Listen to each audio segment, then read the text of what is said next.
Buenos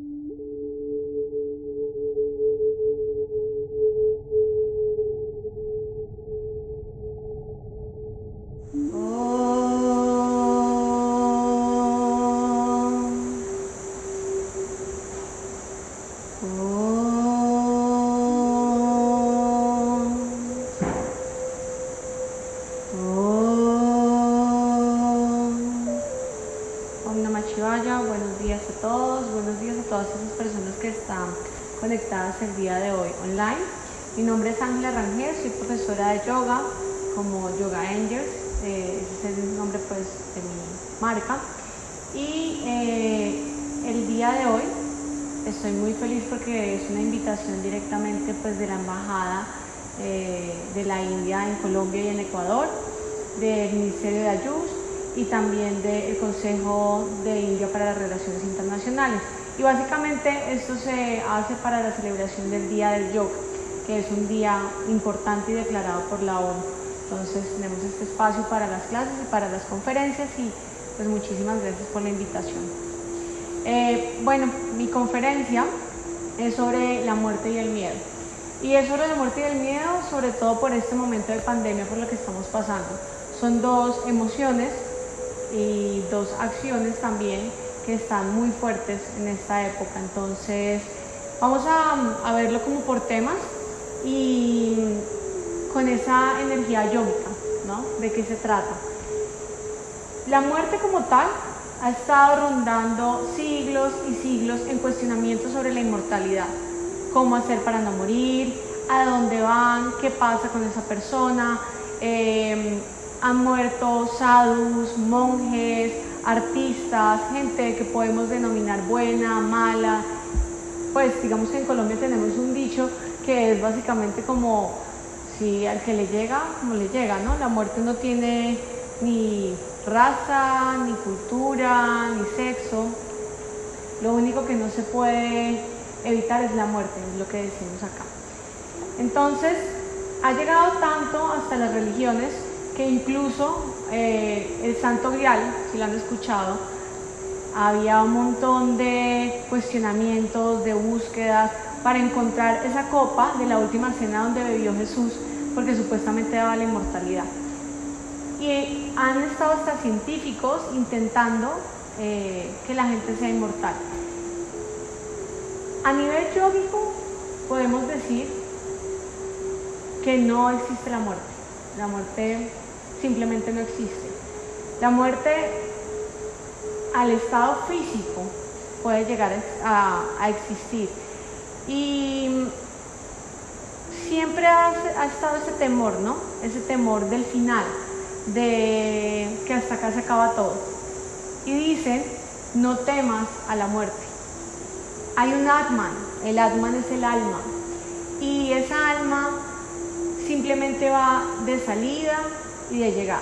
Cuando el alma llega a un cuerpo, al cuerpo físico que es este, cuando el alma llega, ese es el nacimiento. Cuando el alma se va, esa es, digamos que la muerte, lo que denominamos la muerte en el cuerpo físico.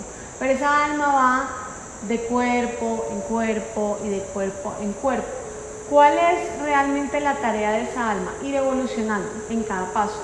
Eso es como cuando uno está estudiando, ¿no? Entonces empieza el prekinder y sale, y después empieza la primaria y sale, y después el bachillerato y sale, después la universidad, y así, es igual, eso va haciendo el alma, va aprendiendo en un lado, va aprendiendo en el otro, va aprendiendo y poco a poco va evolucionando. Esta envoltura física que todos tenemos está compuesta de 5 elementos. Y estos 5 elementos son los que realmente, que ahorita los vamos a ver cada uno, son los que realmente se deterioran, se funden con el universo. La tierra, el fuego, el aire, ¿no? Vuelven otra vez al universo. Y es un círculo, realmente lo que hace el alma. Simplemente va oscilando en el tiempo, en el espacio, en el universo. Pasas de ser de un estado al otro. Eso es como cuando ustedes ponen un hielo y el hielo lo ponen al fuego y el fuego lo convierte en agua y después se convierte en vapor y sube. Ese es el círculo como tal. Y si ustedes ven en muchos procesos en cuanto a los ambientes, es lo mismo, ¿no? Va oscilando. En esa evolución nosotros tendemos a tener un apego a las cosas materiales, a las relaciones, a las parejas. Entonces nos cuesta muchísimo soltar.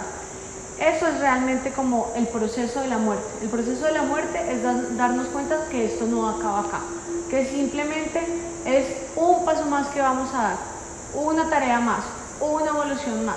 Si lo viéramos desde esa perspectiva, todo sería muy, muy distinto, porque no habría el temor. Y en ese orden de ideas, el hombre despierta y duerme. Así tal cual es como el proceso del alma, ¿no? De el espacio en el que se deja completamente ese cuerpo. Y siempre sentimos como que en el momento de morir, algunas personas creen que van al purgatorio, van al infierno. Realmente es un espacio en que más o menos un ángel está dando a uno la llave para entrar a otro proceso de evolución o a otro proceso de vida o a otro proceso karmático, como ustedes lo quieran llamar. Paso a paso en esa escalera lo que estamos haciendo es evolucionando o trascendiendo o iluminándonos. Y para tener muy claro, cuando hablamos de la muerte, vamos a hablar de los signos de la muerte y vamos a hablar después de esos signos de la muerte, también de esos signos que se dan cuando el alma sale del cuerpo.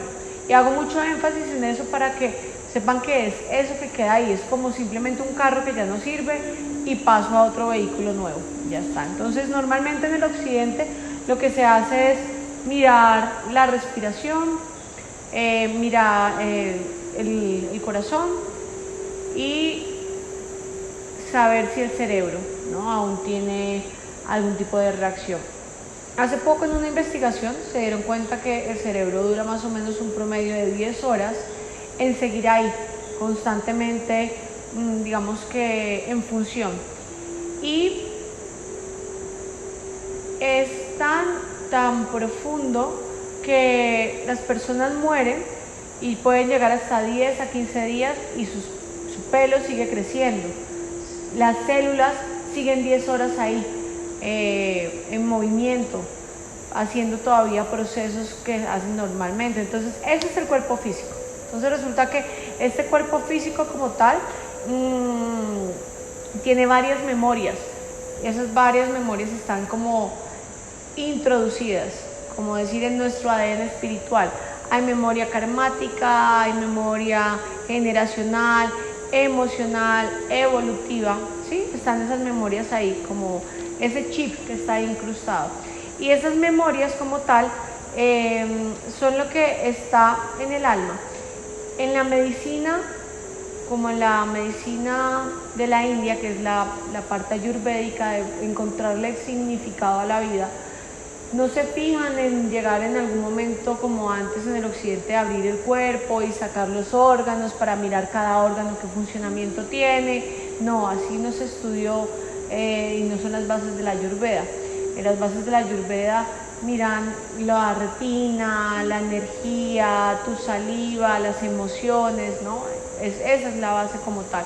Entonces vemos como esa brecha tan fuerte en cuanto a cómo en el occidente podemos denominar la muerte y cómo en la India lo ven de una forma distinta.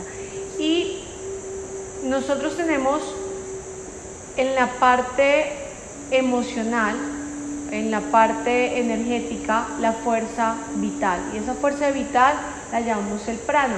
Resulta que el prana lo podemos ver incluso en los alimentos.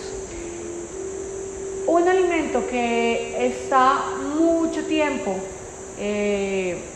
puesto en un plato, pudriéndose, es algo que no tiene prana, es algo que realmente yo me voy a comer y se va a convertir en ¿qué? Básicamente en toxinas. ¿Cuáles son las toxinas y en qué al ingerir se convierten las toxinas en el cuerpo? En grasa, ¿ya? En pues excremento, y bueno, este es el cuerpo físico. El prana es ese punto energético que está acá, que está en el plexo solar, y es como esa batería del celular que nos muestra que estamos vivos, que ahí se está llenando completamente nuestra energía. En los estados de muerte A veces puede llegar a pasar que un yogi, por ejemplo, está en un estado de samadhi, pasa con los hatha yogis que se meten 40 días debajo de la tierra como si estuvieran muertos, baja su frecuencia cardíaca, baja la respiración, pero es un proceso meditativo en el que ellos están. Por eso es importante tener en cuenta las 5 manifestaciones que hay. Hay 5 manifestaciones en las cuales podemos denominar que realmente el alma ha evolucionado a otro cuerpo. Entonces la primera manifestación es el pranavayu. Y el pranavayu, que era lo que estábamos hablando ahorita, es la respiración. Miren que todo es como una línea. Está pranayama, el prana y el pranavayu. Entonces recordemos que el prana está acá, ¿no? Ubicado en el plexo solar. Y viene la respiración, los pranayamas, ¿no? Que es ciertos tipos de respiración para generar cosas energéticas o partes energéticas o funciones energéticas en nuestro cuerpo. La energía vital, ese es el prana. Entonces, cuando esa energía vital o ese prana se ha ido, esa es una de las manifestaciones. No hay respiración, no hay emociones como tal, como si todo se apagara, todo se fundiera. Entonces, el prana o el pensamiento se va. La respiración se va, esa es la primera manifestación. La segunda manifestación es el samanavaya, el samanavayu. Y el samanavayu está hablando básicamente del calor. Ustedes se pueden dar cuenta que es muy diferente. Uno puede tener los pies fríos en la noche, sentir las manos frías en algunas ocasiones, pero cuando el alma deja el cuerpo, realmente se pone helado, completamente helado, se siente completamente frío. Eso es como tener una habichuela. Si ustedes meten una habichuela en un congelador, la habichuela se pone dura, entonces se empieza, es helada. Ahí es cuando nos damos cuenta que el samanavayu se ha perdido completamente el calor corporal. Después sigue el apanavayu, y el apanavayu es toda la parte sensorial, es toda la parte del movimiento del cuerpo. Entonces pueden llegar a ser como golpes en ciertas partes del cuerpo para saber si aún hay algún movimiento. Incluso pasa que 3 días después o 4 días después alguien dice como no, es que movió una mano o puede estar vivo, ¿no? Como que el cadáver tiene algún movimiento. Entonces ahí todavía queda el apanavayu, hay algo de apanavayu ahí energético. Entonces todavía el alma no ha trascendido. Después tenemos el udanavayu, y resulta que el udanavayu es la flotabilidad. Y podemos decir como, bueno, pero la flotabilidad, pero si nosotros no flotamos realmente. Sí, de cierta forma sí lo hacemos. Porque resulta que yo puedo en este momento estar cargando 50 kilos, pero yo no estoy sintiendo los 50 kilos. No llevo ese peso de los huesos, los músculos, los órganos, ¿no? Entonces sí hay cierta flotabilidad. Y en el udanavayu hay escuelas en China dedicadas a eso. Entonces hay como una película, por ejemplo, que es la del tigre y el dragón, si no estoy mal.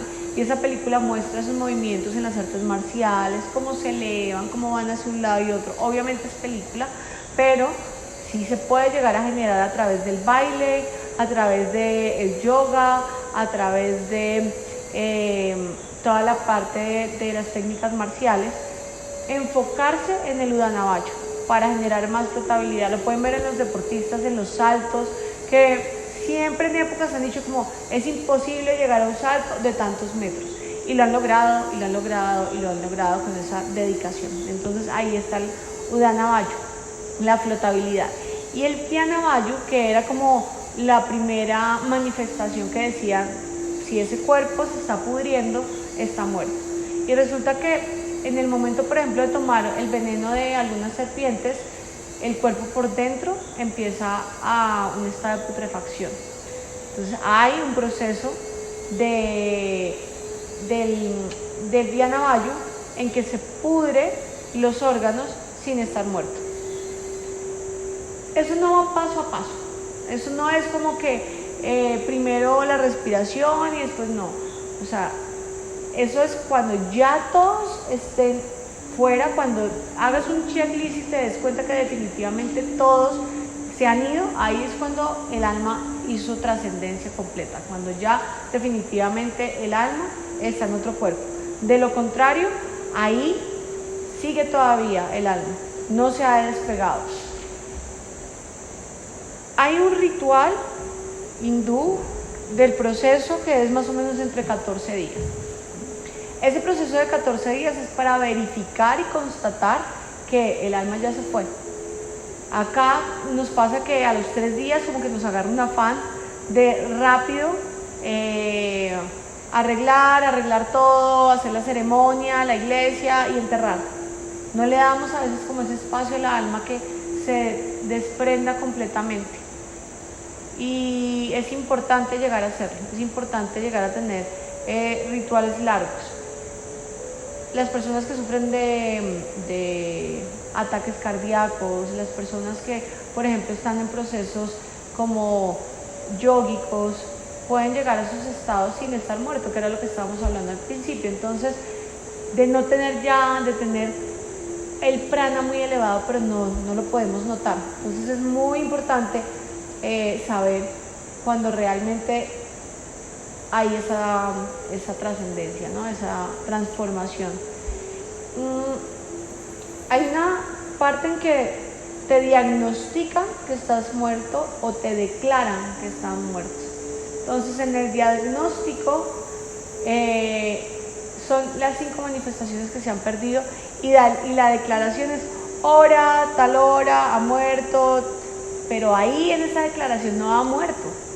O sea, apenas miran en que ya su corazón no palpita, no está respirando, no ha muerto, ¿no? Entonces ahí está la declaración. La cremación, que es lo que usualmente se utiliza en toda esta tradición yógica, ustedes pueden llegar a notar que en una funeraria la gente empieza a hablar o están llorando. Cuando se hace la cremación, todo el mundo se queda callado. Y es una aceptación en cuanto a nosotros como seres espirituales y también para esa alma de darse cuenta que ya el cuerpo lo ha dejado, que ya estos huesos, esta carne, estos órganos, este día a día, esta materia, esta familia, ya la ha dejado.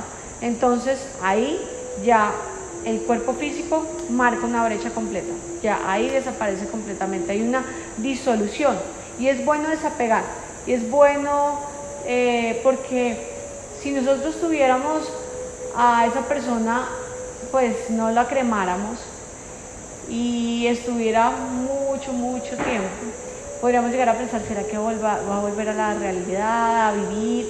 ¿Será que va a levantarse? Siempre va a haber como el sueño, porque nos cuesta mucho desapegarnos, ¿no? Desapegarnos de esa persona. Y en cuanto a la parte física, en cuanto a lo que vemos en ese momento, en cuanto a lo que vemos en un ataúd, está compuesto por 5 elementos, que era lo que estábamos hablando al principio. Esos 5 elementos son tierra, aire, fuego, agua y éter. Tierra es la composición de los huesos, ¿no? De como palpar, de tocar, ¿no? Esa es la tierra. El fuego, el agni, el prana. El aire es nuestras emociones, lo que hablamos, ¿no? La respiración es el aire también. El éter se conecta también a nuestra parte energética. Y el agua es la parte de la circulación, las venas, de los líquidos, de la saliva, de las lágrimas. Entonces, si se dan cuenta, todos esos componentes que están en un cuerpo, que es un mundo, es también todo lo que está en el exterior, todo lo que está en el exterior. Entonces hay una disolución en cuanto al cuerpo que arma como un juego muy lindo, que hablamos del oscilar, de la parte del círculo. Yo tengo todo esto que me compone, que son elementos del mundo, del universo, y cuando muero vuelvo y se los entrego, ¿no? Vuelvo y se los entrego al mundo. Vuelvo otra vez y la tierra coge la tierra y el agua otra vez lo absorbe y se vuelve en humedad, y el aire, todo vuelve otra vez y crea otro cuerpo, y así consecutivamente. Resulta que cuando hablamos de cuerpos, nosotros tenemos 3 cuerpos. Este que ya hemos hablado, el cuerpo físico generado por alimentación, lo que podemos ver, lo que podemos palpar, lo que vemos día a día de todos, es el cuerpo terrenal, el que está ahí presente. Después tenemos el cuerpo sutil, y el cuerpo sutil, cuando hablamos del cuerpo sutil, estamos hablando de la energía, estamos hablando del aura. Entonces hay gente que dice, no, yo puedo ver el aura, es de color, cuando estás molesto es de color rojo, cuando es amarillo es de este color. Los chakras, entonces tenemos 7 chakras, esos 7 chakras están desde la parte que es entre la parte de los genitales, en la mitad de los genitales del coxis, y hasta la coronilla, son 7 y van subiendo. Va desde ahí, va en la parte del abdomen, sube acá al plexo solar, el corazón, la garganta, entrecejo y coronilla. Y de aquí para arriba están más conectados a la parte espiritual, y de acá para abajo de la parte terrenal. Entonces ese es el cuerpo sutil, que lo podemos ahí como de cierta forma llegar a palpar. Y está el cuerpo causal, que es como estar en el sueño, ¿no? Es como la iluminación como tal. Ese es el cuerpo causal, conectado más a los sueños. Bueno, ahora vamos a hablar sobre los estertores de la muerte. Los estertores de la muerte es lo que comúnmente llamamos el último suspiro. Y esos son los ruidos que se generan antes de morir, o el último aliento, ¿no? Entonces, siempre como la última respiración y se va. Y nos han estado creando desde hace mucho tiempo, en muchos libros pueden llegar a ver como el temor a la muerte, a llegar a decir que es dolorosa, que puedes llegar a sentir como si fueran 7000 picaduras de abejas, pero realmente no, realmente el dolor viene más en la creación que tú puedas llegar a tener a nivel mental.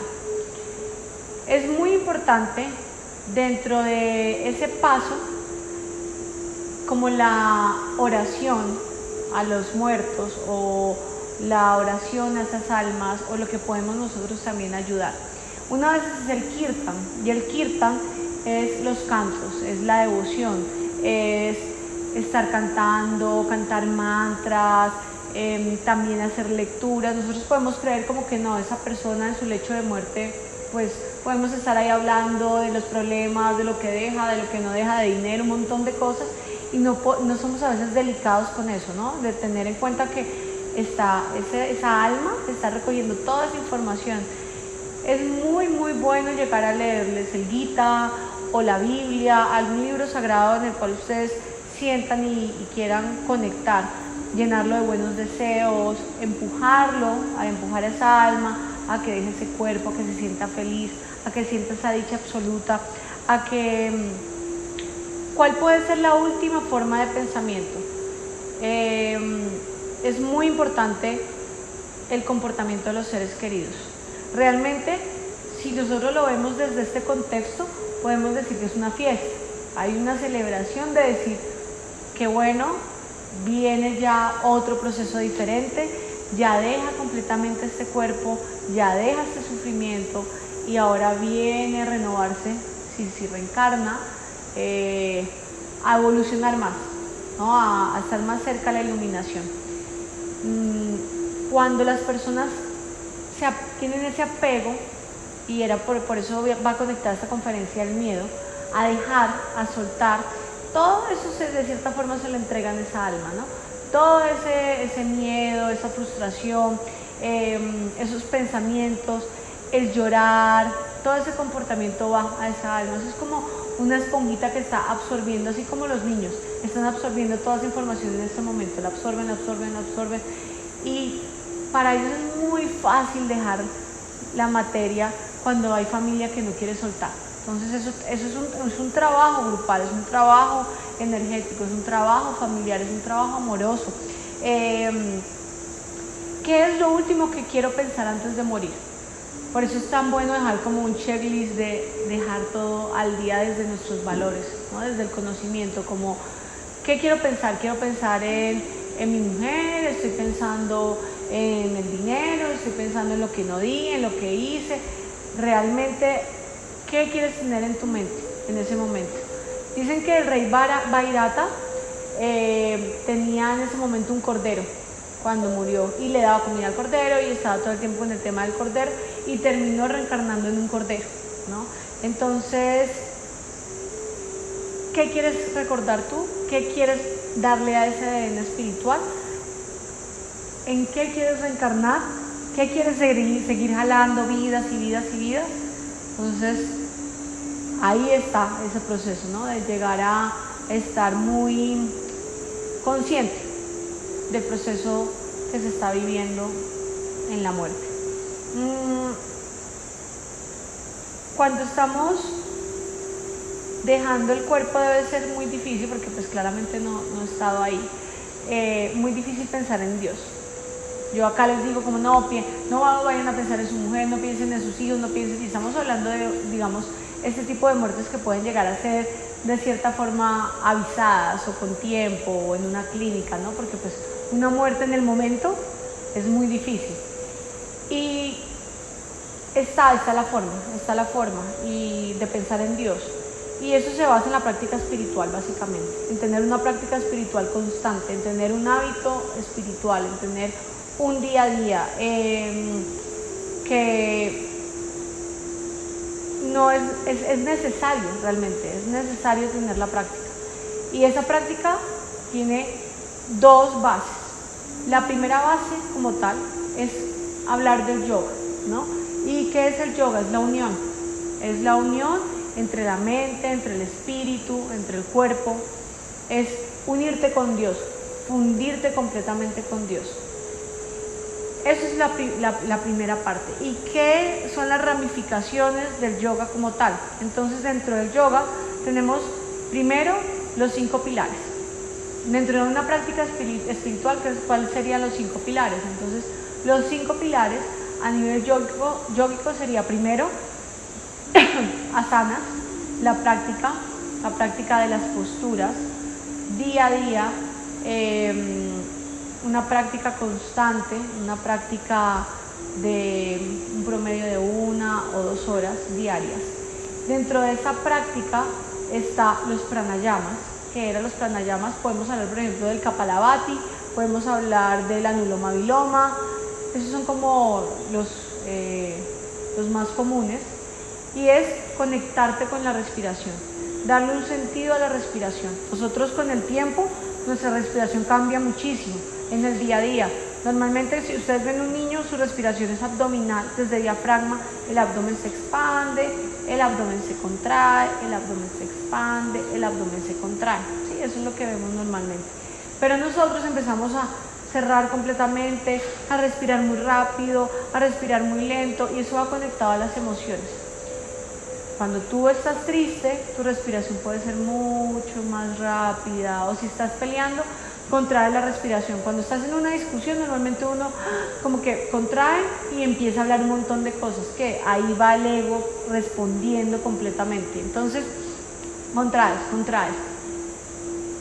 Cuando nosotros tenemos conciencia de la respiración, de los beneficios que puede tener la respiración, todo alrededor cambia nuestro comportamiento, nuestros estados de sueño, nuestra meditación, esa rapidez con que podemos llegar a responder simplemente por la rabia, por el ego, nuestro día a día, nuestras relaciones sociales, ¿no?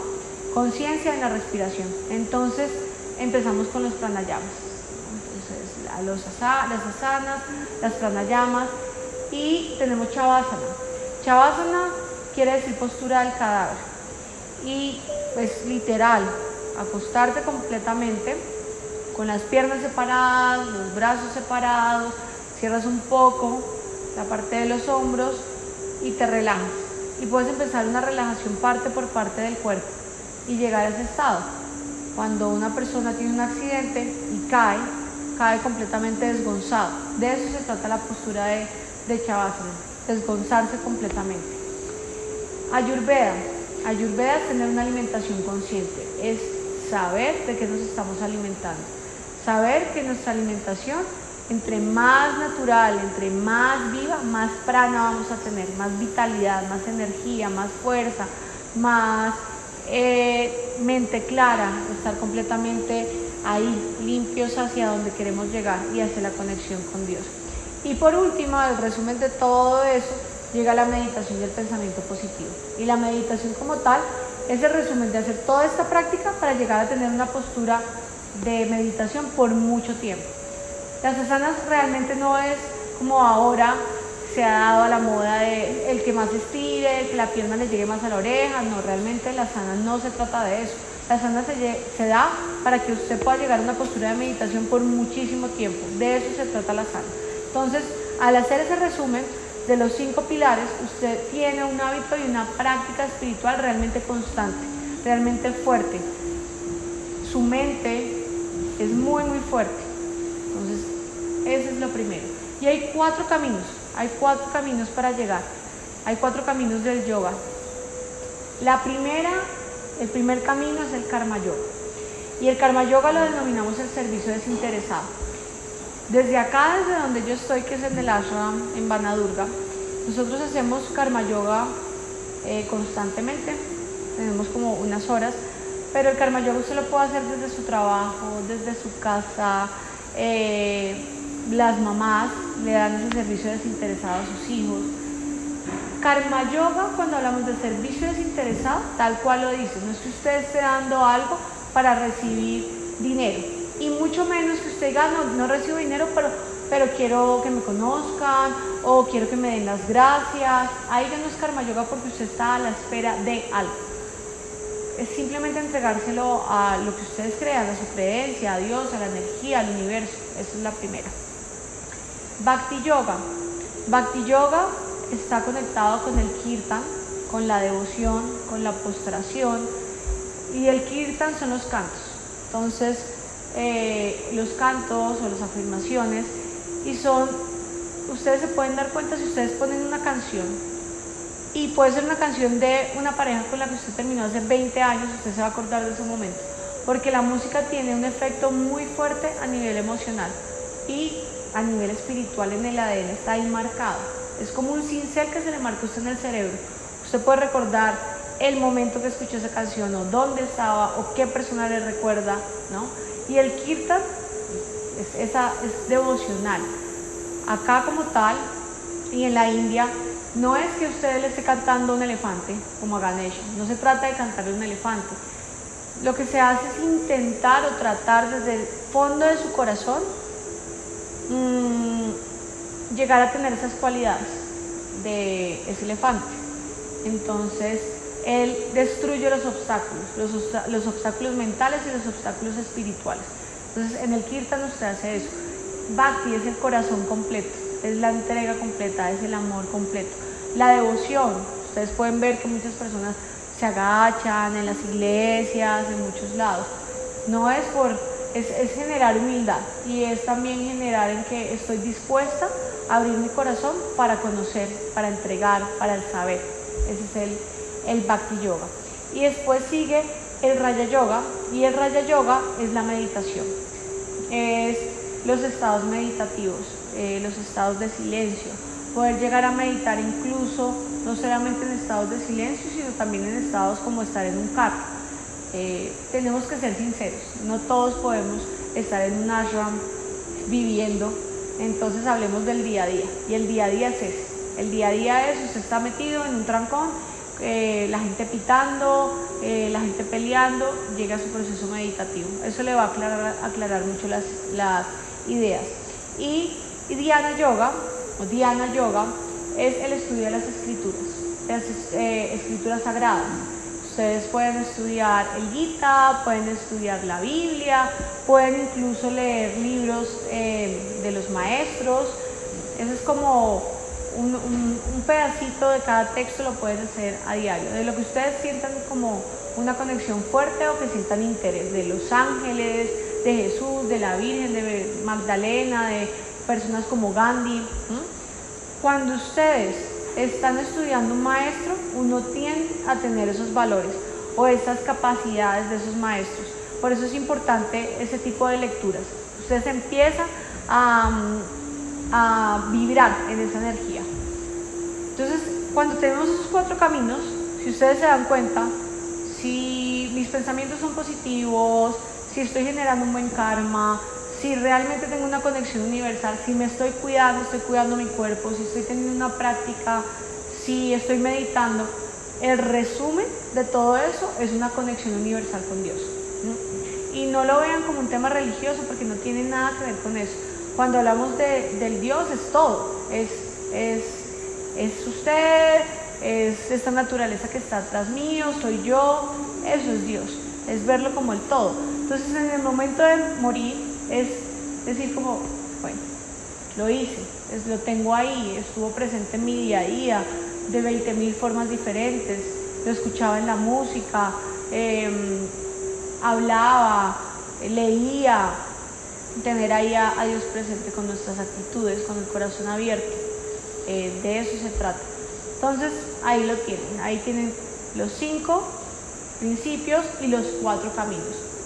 Un resumen ahí por encima, los 5 principios, las asanas, que son las posturas, después sigue la parte de los pranayamas, la respiración, el shavasana, postura del cadáver, ayurveda y por último la meditación. Y los 4 caminos que digamos que en esta tradición en la que donde yo estoy es algo muy lindo porque es la tradición Shivananda y habla de una fusión, de fusionar todo. Ustedes en el satsang, por ejemplo, el satsang es una reunión que tenemos nosotros en las mañanas y en las noches que congrega todo eso. Empezamos con una meditación silenciosa, después hacemos kirtan, después del kirtan estamos ahí en ese momento practicando el karma yoga, después la conferencia. Entonces ahí están los 4 caminos. Se dieron cuenta que podíamos unir los 4 y no estar 7 años en un ashram haciendo bhakti yoga, otros 7 años en otro ashram haciendo asanas, otros 7 años así, no. Acá se congrega todo en conjunto. Entonces 4 caminos: karma yoga, bhakti yoga, raya yoga, dhyana yoga. ¿Sí? Ahí están los 4. Entonces cuando tú tienes esa práctica espiritual tan consolidada y tan fuerte, el momento de la muerte pues es más sencillo. En definitiva se trata de no tenerle miedo a la muerte, de eso se trata, de no tenerle miedo ni a la propia ni al de los que están cerca. Es muy difícil, y no solamente en esto, sino en todo tipo de prácticas, de que no solamente salga de la palabra, ¿no? Sino que vaya a los hechos. Sé que es muy difícil tener a una persona ahí, enferma, y llegar a intentar cambiar ese chip y saber que simplemente está dejando ese cuerpo y ya está. Pero con el tiempo la práctica espiritual y todo lo que hablamos del yoga nos ayuda a entender las cosas mucho mejor. Voy a darles una pequeña historia y se trata sobre un hombre que era muy muy viejo y tenía un caballo y todo el mundo quería comprarle su caballo, todo el mundo quería comprar su caballo porque era muy hermoso y le ofrecían plata y le decían que le vendiera el caballo y él no, y decía: yo no les puedo vender el caballo porque el caballo es mi amigo, yo no puedo hacer eso. Y pasó un tiempo y resulta que el caballo desapareció y todo el mundo le decía: usted debió haber vendido el caballo, si usted hubiera vendido el caballo tendría en este momento dinero, se lo robaron. Y él decía: pero no tiene por qué juzgar, pues no sabemos qué pasó con el caballo.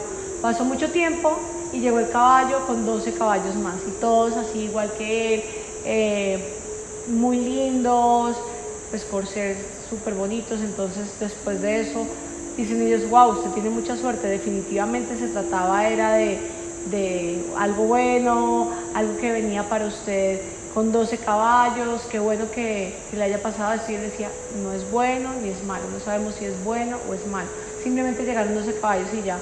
Y decían: no, pues no, este tipo está loco, definitivamente este tipo no sabe de lo que está hablando. Pasa el tiempo y su hijo, su único hijo, toma uno de los caballos y se cae. Y en el momento en que se cae queda completamente paralítico. Y vuelve otra vez la gente y le dice: no, mire, pobre de usted, su hijo paralítico. Y él vuelve y repite: no juzguen, no sabemos si sea bueno o sea malo. Y dice: no, definitivamente para que uno sea capaz de decir que un hijo esté paralítico, y el hijo, que eso no se sabe si sea bueno o sea malo, no, el tipo está mal de la cabeza. Resulta que en esa época, estamos hablando de los tibetanos, llegó toda esa parte en que China quería dominar y los tibetanos tuvieron que generar un movimiento y también hubo un enfrentamiento. Se sabía que, pues era claro que las personas que mandaran a la guerra iban a morir en cuanto a los tibetanos, y resulta que llegaron y cogieron a todos los chicos que eran jóvenes y los mandaron a la guerra, pero al hijo de ese señor no lo mandaron a la guerra porque pues, no podía, era paralítico. Entonces claramente esa guerra era una guerra perdida. Y él volvía y decía, no se preocupen. Todo el mundo llegó y le dijo, usted es una persona pues, muy sabia y definitivamente tiene mucha suerte. Y él dice, recuerden que todo es una historia y hay fragmentos de esa historia. Esto es un fragmento. Ustedes me están viendo en este momento y es un fragmento de la historia. Ustedes no pueden decir si fue bueno o fue malo estar sentados en este momento. No tienen ni idea. Entonces simplemente es eso. Es simplemente un fragmento de la historia. Y es seguir adelante. Es no juzgar. Y tengan en cuenta eso en sus procesos de vida. Tengan en cuenta eso en el proceso de la muerte. No llegar a decir si es bueno, si es malo. Se sabe que simplemente el alma ha dejado ese cuerpo y hay que seguir adelante. Lo mejor que podemos hacer es estar ahí conscientes y estar presentes, de darle la mejor energía, de entregar completamente ese amor, de dejar ese miedo, porque eso es lo que pasa, que hay un apego constante, un apego a soltar, un apego a lo nuevo, un apego al cambio, un apego a ese cuerpo, a esa materia, a todo lo que deja. Entonces, en este momento de pandemia, hay mucho por pensar, hay mucho por concientizar, hay mucho por realmente evolucionar. Esto es un proceso fuerte que se está viviendo a nivel mundial. Dejar el miedo y dejar de ver la muerte como un final. Entonces, muchas gracias por escucharme, muchas gracias por estar presente en esta conferencia, por darle la oportunidad al yoga como tal, de llegar a sus casas, de celebrar este día del yoga. Quiero agradecer a Vanadurga Ashram, que es el sitio donde me encuentro, con la Fundación Atman Yoga. Ahí lo pueden encontrar en Instagram. Pueden encontrarme también en Instagram como Yoga Angels. Ahí lo van a ver ahorita al final como aparece. Y quiero en especial dedicarle toda esta conferencia a Oscar, una persona que falleció con la pandemia, y el hermano de una persona que amo mucho y que me ha enseñado mucho y en todo este proceso desde que estoy acá. Entonces les mando la mejor energía, les mando luz y espero que esto sea de gran ayuda. Un abrazo, recuerden, mi nombre es Ángela Rangel, Om Namah Shivaya.